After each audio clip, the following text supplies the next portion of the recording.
Rusizi ahantu imbibi n'ibihugu bibiri biri mu Burundi na Repubulika na Demokarasi ya Kongo. Imiterere y'aka karere ituma benshi mu bagatuye bakora ubucuruzi n'abaturanyi babo ku buryo hari abakita ku bushabitsi kubera ubuhahirane bwambukiranya imipaka n'ubuhinzi bugamije ubucuruzi. Rusizi ni mu turere twatoranijwe ku kubitiro muri dutandatu tunganira umujyi wa Kigali.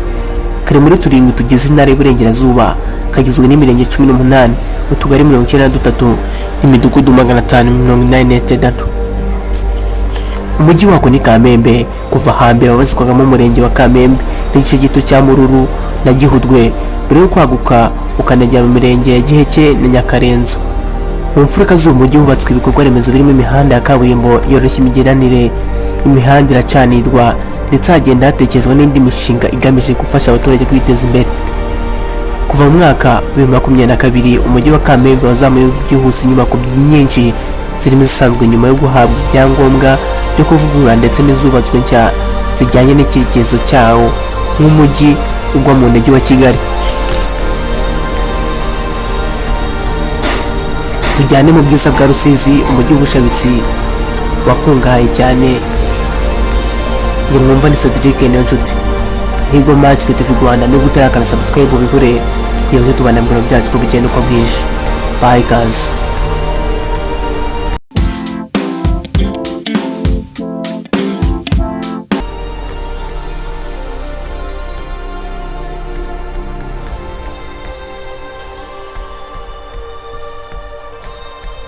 Hambere uwageraga muri uyu mujyi yabonaga inzu z'ubucuruzi ziganjemo izishaje, kuvuga ko zubatswe kera n'Abarabu bageze Kamembe mu gihe cy'abakoloni.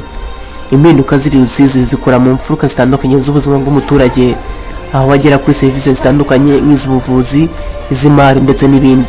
Ku rundi ruhande ariko hari igikeneye imbaraga zaba iza leta n'iz'abikorera mu guhaza ibyifuzo by'abaturage mu kugerwaho n'amazi meza. Rusizi ifite umwihariko wo kuba ifite ibyiza nyaburanga bishobora gukura ba mukerarugendo kubera amateka akomeye n'igisobanuro bifite ku Banyarwanda.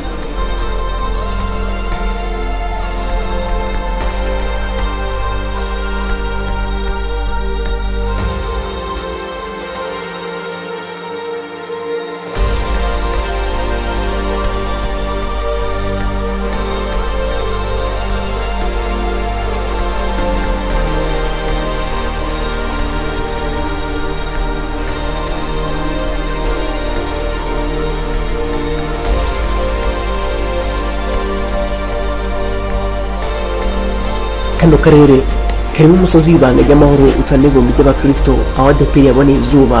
Ikibuga cy'indege cya Kamembe cyabaye icya mbere mu Rwanda.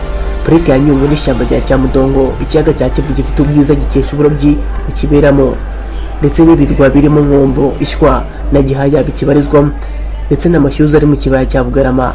Aka gace kandi kazwiho kuba isoko y'amashanyarazi ava mu mugezi wa Rusizi agaburira ibihugu byo mu muryango bihuriye ku biyaga bigari CPGR.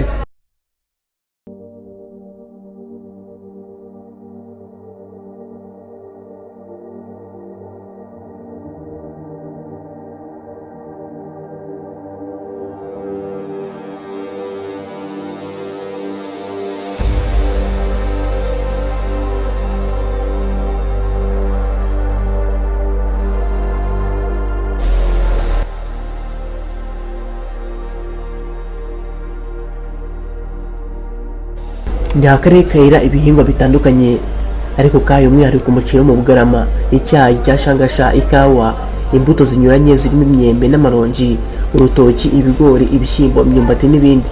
Rusizi kandi hashyizwe ingufu mu bworozi cyane cyane bw'inka, ihene, inkoko, inkwavu n'ingurube, byongeramo bw'amafi n'isambaza byo mu Kivu. Mu rwego rw'inganda, Rusizi ifite uruganda rukora sima Simerwa, uruganda rutunganya icyayi cya Shangasha, uruganda rwa Nyiramugengeri n'urwa Gishoma, mu gihe hari ino n'izitonora kawa 16 n'izitunganya umuceri zirenga 5. Akarere ka Rusizi korohereje abashoramari kubona ubutaka bwo kubakamo ibikorwa remezo, gushyiramo imishinga itandukanye bituma akarushaho gutera imbere.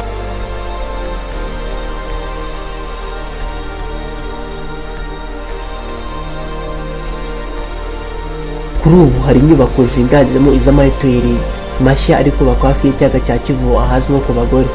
Iyi mishinga yongeraho kandi iyo bakoze yo kubaka imihanda irimo nk'uhuza Gihurwe na Busenkaka mu cyerekezo kigana ku Nkombo. yarangiranye na 2023-2024 kuri ubu hatangiye no kubakwa icyambu cya Rusizi kikiri kubakwa mu Budugi.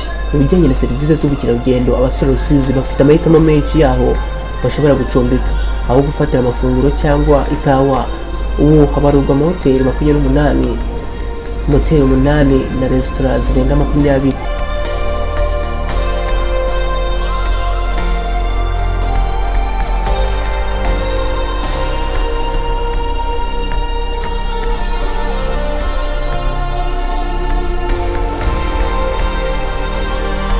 Zimwe muri izo hoteli twavuga nk'iyitwa Kivomani na Bay, niyo izindi nyenyeri enye zikurikira zirimo Emerald, Kivu Restaurant, Le Class Hotel.